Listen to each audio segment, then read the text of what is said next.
of the people of Pakistan.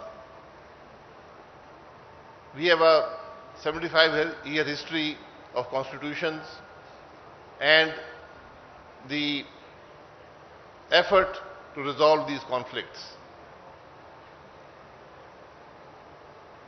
We just had a small debate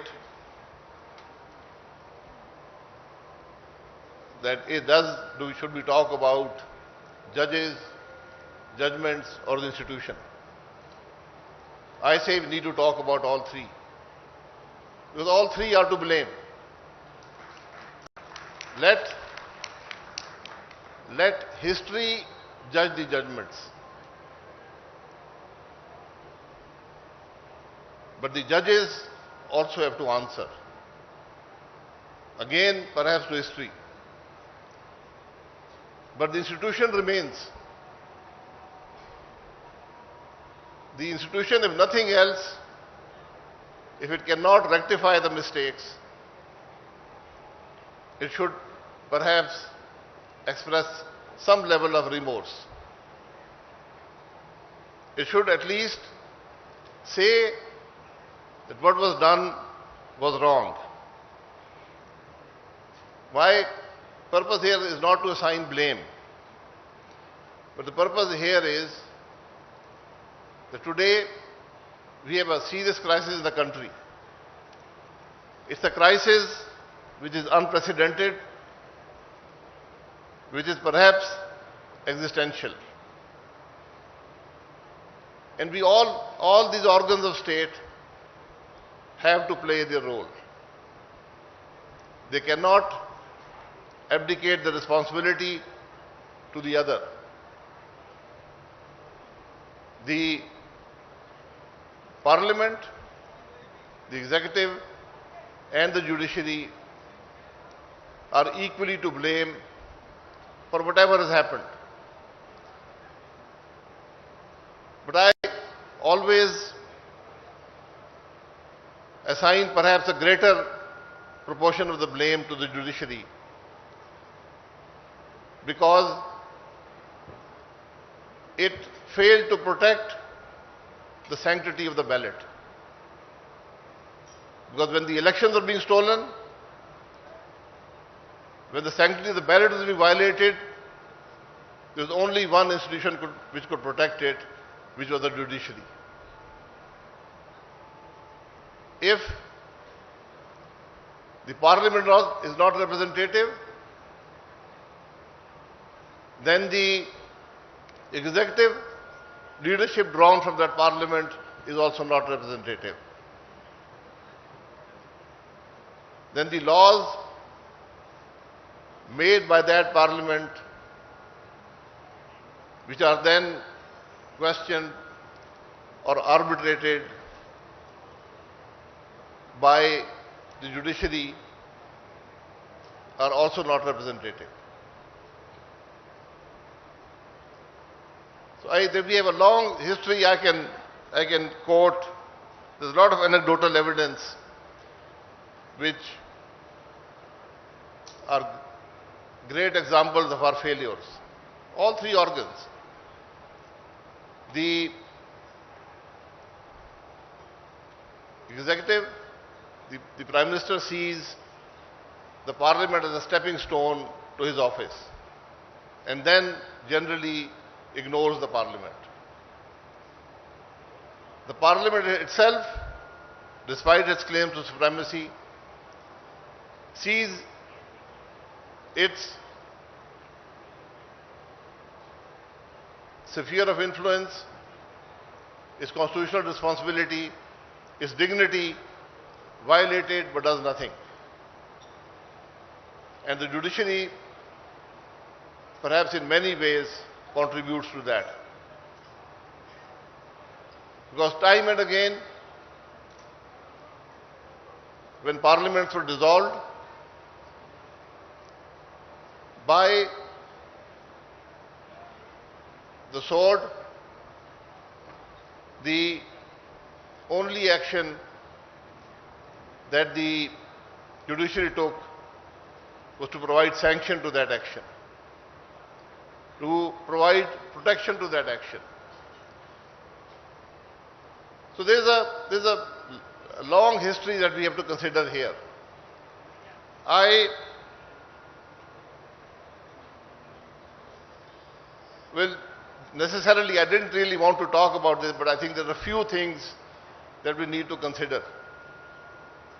And again, it all comes back to the institution itself. And it's the institution of the judiciary. Parliaments have a life of 5 years. Executive, on the average, half that much. But the judiciary stays. The state is 65, the judges stay till 65, the institution is never dissolved, hopefully. So, when we look at the judgments, Zulfikar Ali Bhutto was hanged. History has rejected those decisions made by the courts, that decision made by the courts. But has the court ever expressed remorse on what happened to Zulfikar Ali Bhutto?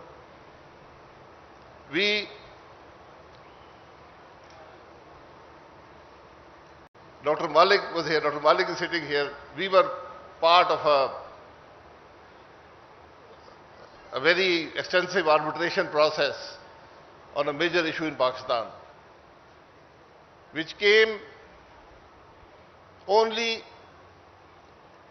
because the Supreme Court did not perhaps understand where its powers lay or what its jurisdiction was. And as a result, Pakistan had to pay a price of $6 billion. Has there ever been remorse about that judgment? We have the executive, and perhaps now the parliament has found a solution to that issue. But it will be an issue that will be very divisive in the future, which will affect greatly the economy of this country. Who blame is not enough. Who do we go to perhaps rectify these situations that they don't happen in the future? In July 2017, a government which was performing to a reasonable level was dissolved because the Supreme Court became a trial court and decided to de-seat the Prime Minister because he had not taken money that came from a director's fees and which the Supreme Court in its wisdom declared an asset. What are the effects of these judgments? That is the question today. Can these judgments be quoted in the future? Are these judgments beneficial for the people of Pakistan? I'm not a lawyer, but I've been around in Parliament for a few years.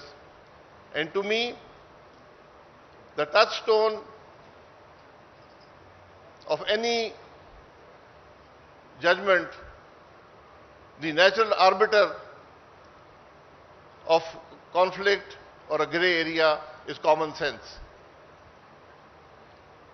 Do the judgments of our courts reflect common sense? That's a question that the institution needs to ask itself, so that we do not repeat these mistakes in the future. Today, the highest court in the country is considering the amendments to the NAB ordinance. It's a court which enjoys suo motu powers and has in the past exercised those powers. The NAB ordinance has a history to it. It has a 23-year-old history of what and how and when that ordinance was used. Is the Supreme Court unaware of that? What is the effect of the NAB on the people of Pakistan and the country of Pakistan? Is the Supreme Court unaware of that? There's a very simple solution to this whole issue. And I can tell you from being in government, from being in opposition, that until the institution of NAB is there, Pakistan cannot function. Because the executive is paralyzed. One of the organs of state is paralyzed. The other organ, the parliament, is unable to take the correct decision to repeal the NAB ordinance. It knows the effects, but it's also aware of the effects of that repeal on its own reputation or the reputation of the parties in power. So now today, I expect the Supreme Court to not look at the wording of what the amendment is, but to look at what NAB has done to this country, to the thousands of billions of money, of resources that we have lost. Lost due to decisions not taken because of fear of NAB. We have to look at the tens of thousands of lives that have been destroyed. Is the Supreme Court unaware of these issues? It has a simple solution to it. It should repeal NAB. There are other statutes in place which provide accountability, if we want to do accountability. We are a people that are deceiving ourselves. Do we want accountability? Accountability has one simple principle. I have money, I have expenditure. Where did that money come from? Can I justify my lifestyle? Have I paid taxes on the money I've spent? One simple principle. I assure you, the parliament will be emptied. The benches will be emptied. Other institutions will be emptied. None of us are not guilty of this sin. Unfortunately, and we are unaware and we are unable. That's the reality of the issue today. Neither the parliament, neither the executive, neither the judiciary are able to address the reality, the real cause of issues. We look at the wordings, we look at the superficiality of these issues, and we try to fix that. I have heard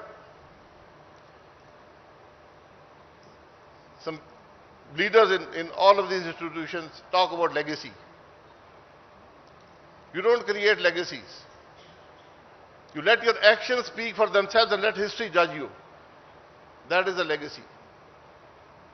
You don't create history, a legacy, by inspecting hospitals, by undermining the functioning of the executive. My dear friend Iftikhar Gilani Sahab, he always had this huge debate that he carried on for years on whether the Supreme Court can overturn a constitutional amendment. And I think the answer still remains unclear to me, at least. Perhaps it can, perhaps it cannot. But whatever action the judiciary takes if it undermines the parliament or the executive, it undermines the people of Pakistan. It affects the people of Pakistan. So let the judges be cognizant. They carry great responsibility. There's need for introspection. How many judiciaries in the world appoint judges themselves? How many promote themselves? What are the powers of the Chief Justice? Does he have to get there by seniority? We have a 20-year history of these issues. Is the institution stronger today?